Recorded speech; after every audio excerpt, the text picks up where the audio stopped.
Today we're going to be looking at Season 2, Episode 3 of The Chosen. Now, in the beginning of this episode, there's a 15-minute single shot. No cuts, no edits. It's amazing, so stick around.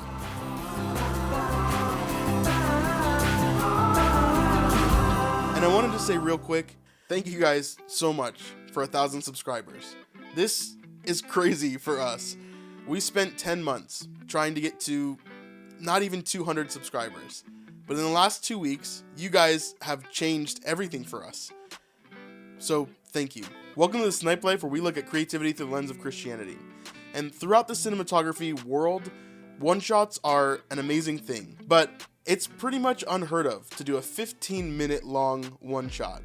This is one of the longest shots that has ever been done in a TV show, and let alone a Christian TV show. So, why did they try to do this? And how did it turn out? Well, the short answer is that it's amazing. It tells the perfect story for what they're going through at this time. Everything is hectic, and there's things happening all over the place. And so they wanted to communicate that in the best way that they knew how. So this really long scene is going to be split into about 5 parts. So we're going to look at each part and then pause and kind of talk through what's hidden in this section. So let's get into it.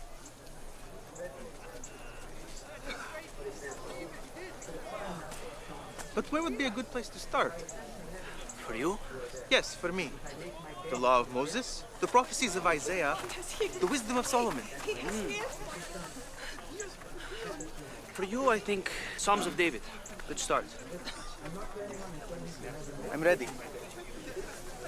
For example, to the choir master, a Psalm of David. If I ascend to heaven, you are there. If I make my bed in the depths, you are there. And? Just that. Just a few more minutes. Thank you for your patience, guys. Thank you.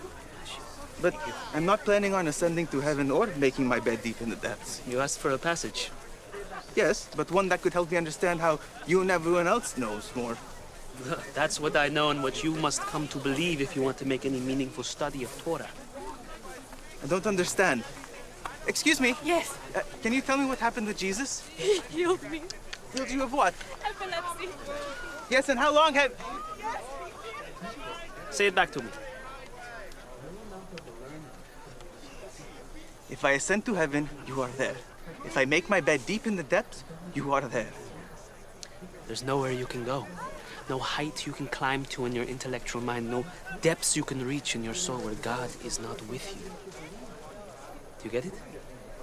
I think so. No amount of learning can bring you closer to God or make you more or less precious to Him. He's always right here, right now, with you, for you. But I don't feel it. The feeling doesn't always come first. Sometimes you have to believe first. Believing a thing does not make it true.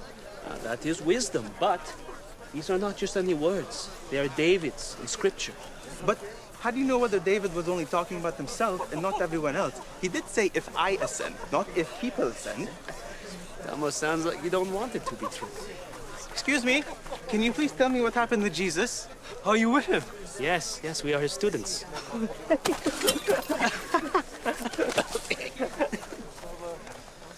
Are you okay? Fine. So with the passage of David, I'm just trying to understand. The trying is the thing. Meditate on it for a few days and come back to me. You're always writing things down. Try writing it down several times. Something about writing it down that goes a long way. That's what I say too. Matthew, I think we've only just begun to know all you can do. So in the opening part of the scene, we see Philip, who we just met in the last episode, and Matthew, who we've learned is not really versed in Scripture. But Matthew has gone to Philip in episode 2 and basically asked him, hey, would you mind to start teaching me? And through Matthew's learning, he's also bringing all of that knowledge to Mary and to Rama. Here, Philip is kind of teaching him little bit by little bit, trying to get him to understand the Scriptures and how to study them himself as well. And so Philip introduces him to Psalm 139, verse 8, which says, if I ascend to heaven, you are there. If I make my bed in Sheol, you are there. And so he's trying to get Matthew to understand that God is all around you. And no matter where you are, God is there. And he's present. And so we also see that there's a large line here. All of these people from all around coming to be healed by Jesus. and he's in that tent. We don't really see him until the very end of this episode, which we talked about in our last episode, and if you want to see that, you can watch that right there. So to give some context, the names of the episodes often give us a good idea of what we're looking at. And so this one is plain and clear. The title of the episode is Matthew 4:24. And so let me read this to you. So his fame spread throughout all Syria, and they brought him all the sick, those afflicted with various diseases and pains, those oppressed by demons, those having seizures and paralytics, and he healed them. This is showing how much Jesus actually healed. And I think before this episode, I didn't actually realize that he healed this many people. We often think of the main miracles that Jesus did, but he healed many, many, many people. You know, this could have actually been how it looked like. His fame spreading and all of these people coming to him to be healed, and he did heal them. That's what the scripture says. And so it's interesting to see all of these different people, and they make it a point to kind of point exactly to this scripture, right? It says that he healed people with seizures, and Matthew talks to this woman on the way out, and he says, hey, can I ask you about your experience with Jesus? And, you know, she explains that Jesus had just healed her of epilepsy. So now that we have the context of that first section, let's continue watching and see the camp where all the disciples are staying. Thaddeus! Little James! You're up! How's the line? It's getting longer. I'll come back out soon and help you. I won't take my full break. Where's Nathaniel? Is it my turn to replace him? Said he's staying through, doesn't want to stop his shift. Philip, take my place, see if you could make some headway. He's scary good. There have been over 60 people already, with 50 waiting in line currently, not including lepers and others who are still in line. You say over 50 in the line right now? Yes. How long is this going to last? Well, it depends on each encounter you have. Never mind, I get it. Matthew, Yes? did you get some ideas from Philip? Yes. From the songs of David. The passage to study before we learn more. If I ascend to heaven, you are there. If I make my bed deep in the depths, you are there. Bleeding. What? Is that from the firewood from before? Yes. And then when I pushed back the man that was rushing the line, I cut it more on his back. Hand me that rag. That same man you speak of bumped into me on his way out after Jesus healed his wife. I believe he's one of the men who arrived here last night. Almost a 4-hour walk this morning, and we didn't even have a moment to settle in. I mean, it's great what he's doing, obviously, but I wish it would have happened tomorrow. So in this section, we see a couple different things. We see everybody kind of settling in and getting into their places. We also see how things are kind of working. They're taking shifts. So some of them are taking rests. Others are going to help Jesus kind of contain the line and make sure people aren't fighting or bickering or whatever else. And it's interesting here as well. We don't actually see Nathaniel throughout this entire episode, but we do hear that he is in the tent and he doesn't want to leave Jesus' side. And after last episode, when we saw how impacted Nathaniel was by Jesus, I guess that makes a lot of sense to me. So now we're seeing Matthew is kind of sharing some of the knowledge that he just got from Philip to the ladies, and they're beginning to learn more as well. He's going over the scriptures with them. Also, we see some of the other guys kind of moving rocks around, getting a fire pit set up, getting camp ready for the night. They also mention that they have just been traveling for 4 hours to get to Syria today. And so it's already been a long day of travel, and then on top of that, they've got all of these people that are wanting to be healed, over 100 in total. You can see kind of how tired they are. And even Big James, his hand is hurt. And they're all kind of dealing with these little mundane, day-to-day problems. Stuff that we don't really get to see in scripture all too often. So remember, even though I'm pausing, this is all one scene, no cuts. And so I want you to pay attention in this next section.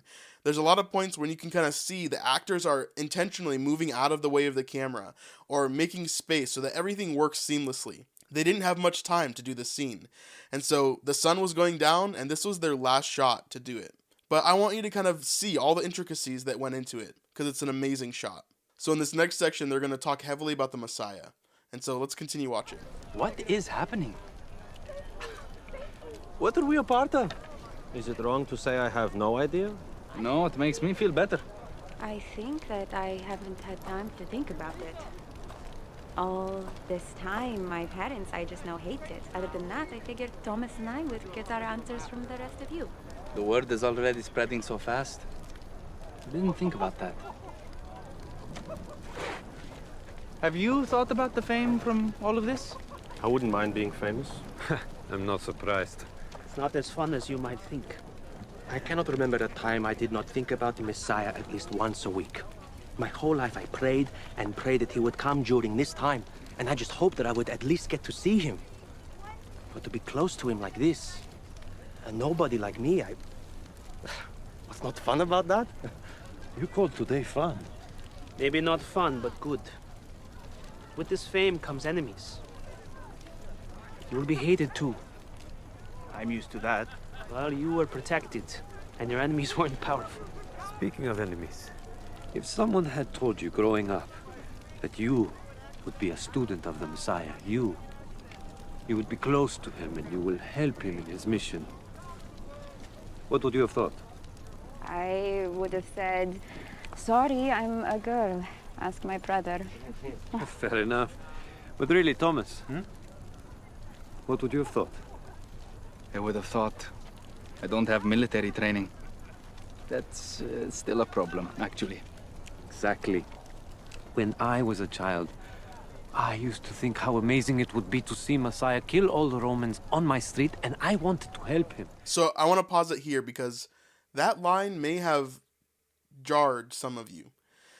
James, the disciple James, just said, I would think when I was a child waiting for the Messiah to come and kill all the Romans.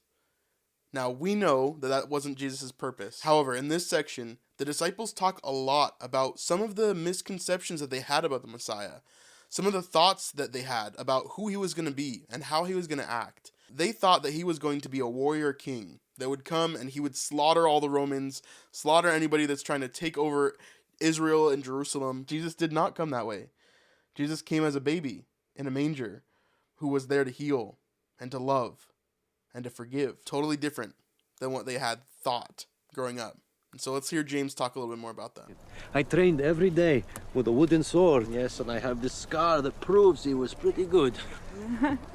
I used to imagine that the Romans would break into our home and I would be hiding under the bed with a knife. And just when they came to get me, Messiah would rescue me at the last moment. Didn't think we'd be spending our time healing. Well, watching him heal. And they'll never stop. The people come, the more they hear about it, and we're just going to be doing this the next 5 years. And we'll never get to the fighting part. Eager to bring out that wooden sword of yours, are you? Do you honestly not know what I'm talking about? I guess I haven't had any expectations. It's probably why it's a little easier for me. I can remember as a little girl hearing about how someone would save us someday, but I don't remember much about it. Why is it you expect a warrior? Zechariah. For I will gather all the nations against Jerusalem to battle, and the city will be captured. Then the Lord will go forth and fight against those nations, as when he fights on a day of battle. On that day, his feet will stand on the Mount of Olives, which is in front of Jerusalem on the east. Yes, yes, yes. The Mount of Olives will be split in two from east to west, and half of it will move in all this craziness, but we don't even know when this is going to be. If it's even in this lifetime. So here we see kind of the explanation of why they might think that the Messiah would be a warrior king. Now Thomas mentions a scripture from Zechariah 14. It's interesting in this scene because the Jews of the day would have had this scripture, right, from Zechariah. But they would have taken it as when the Messiah is coming for the first time. And so for us, it's a little bit different perspective because we know that Jesus has already come and he's promised that he's going to come again. And we see a lot more of this in Revelation. But for them, they took this scripture and thought, oh, when the Messiah comes, he's going to fight in battle and he's going to do these amazing things and the mountain's going to split in half. But Philip makes a good point here. He says, well, we don't really know when that's going to happen. It might not even be in this lifetime. And so they kind of take a step back and they kind of move on from here. So let's see what else they're going to talk about. Here's what I also do not understand. Isn't the Messiah supposed to come at a time when all is holy? That's at least what you've been telling me. What is that from? Even a prophetic poem from the rabbis not so long ago. And there shall be no unrighteousness in them on his day. For they shall all be holy, and their king shall be the Lord Messiah. Guess that's why the Pharisees do not think he is the one, Mary. You have to help clean up the Red Quarter first. This is another common misconception that the Jews had then, is that, people would be basically holy. They would be set apart. They would be perfect at that time. There were a lot of common misconceptions during this time of what Jesus would look like, of what the Messiah would look like. But watch this next part. I love what Mary says here. I don't think he's waiting for us to be holy. I think he's here because we can't be holy without him. Whoa. That's good. The baptizer will want to use that. And so we see here in this section all these ideas that they had about the Messiah. But truthfully, most of them, if not all of them, were wrong. I find it super interesting to see how these disciples would think about the Messiah and how they're having this conversation. But Mary makes the perfect point. Maybe we're not supposed to be perfect. Maybe he's here because we can't be holy without him. And isn't that the truth? None is righteous, no, not one. And so Jesus, he makes us righteous. He makes us good enough. Because without him, we're not worthy. But he makes us worthy. All right, let's move on to the next section. This next part is all about little James. And there's some interesting stuff here. So let's check it out. Big James, I need you to help with crowd control. People are bickering and getting physical, and I can't help much in that department. Yeah. Are you serious? Yes. Gonna have to use my sword on them before the Romans. So, let's see. How are we doing? Well, how do I put this? Well, are you serious? I'm worse off than I was. Yes, you are. I thought you said you were good at this. I thought I was. I can't get out of this now. Sorry, James. Yeah. So this is actually, I think, a game of backgammon. It's interesting. I was doing some research for this because I was like, what kind of game might this be? But it looks like backgammon might actually have been a game from long, long, long ago. Maybe even as far as 5,000 years. So it's super interesting to see a game that we know today possibly have been played by the disciples here.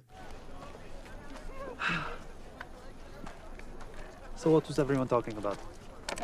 Not much. Just prophecy, our growing fame, the Messiah healing disease instead of overthrowing the Romans. Small topics like that. Well, I'm not sorry I missed it. I'm ready for this day to be over. What about out there? Anything happen in your short shift? No, it's same as all day. One thing that is annoying me, though, is these people. They are believing in him and praising him, and don't get me wrong, that's great, but it's because he's healing them. The Samaritans. Yeah, was pretty much what he said. That's all they needed. I know. I just don't know how many of them would believe in him if he wasn't healing them. So I have to ask. I think I can guess. I have two questions. Forgive me, but I speak plainly. What is your malady? Forgive me, I don't mean to offend. It's fine. It's a form of paralysis. It's caused problems since birth. It's almost time for evening meal. Are you hungry? So then why... I mean... Why hasn't he healed you? How do you watch all these healings today? Does it bother you? Fair questions. I'm still trying to figure out how I feel about all of this. I mean, I suppose one big thing is that I haven't asked. Why not? I don't know. If I had your struggle and I was watching what was happening today, I'd demand it. I don't know if I should. It just doesn't feel right. And I suppose I've just been grateful that he called me to follow him in spite of it, but it's never come up, not even once. And I'm just afraid that if I mention it to him, it will make him change his mind about me or something.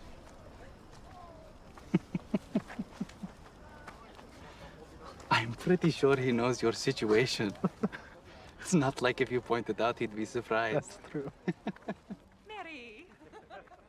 So in this section, we see a few different things. Thomas and little James get to kind of talk for a little bit. and we're shown that little James actually has some sort of malady. So it's a form of paralysis that's affecting kind of his leg. We don't really see this in scripture. Again, we have very, very little knowledge of little James, or James the Lesser as he's known in scripture. But in this version of little James, he has this malady, and so he's having to deal with this relationship between following Jesus and doing everything that he's asked to do, but also knowing that there are all of these people who he seems to be kind of jealous of, that are getting healed by Jesus. Now, one thing that little James says here, he's kind of mad at the Samaritans and the Syrians because they're only believing in Jesus because they're being healed. And it's almost a little bit of pride that we're seeing, that he's kind of taken aback because he, believes in Jesus and he's following Jesus and he doesn't need to be healed in order to do that. And so it's almost this little bit of chip on his shoulder, almost putting himself above them in a way. And so it's interesting how he kind of vents about that to Thomas. So in this next section, we see Mary, the mother of Jesus, step up to the camp and begin to kind of talk to them a little bit. Now, again, we talk about in this episode right here, how maybe it was possible that Mary traveled with Jesus' disciples at some point during their travels, but we don't really see that in scripture for or against that. So it's kind of a gray area. So let's see how Mary's doing.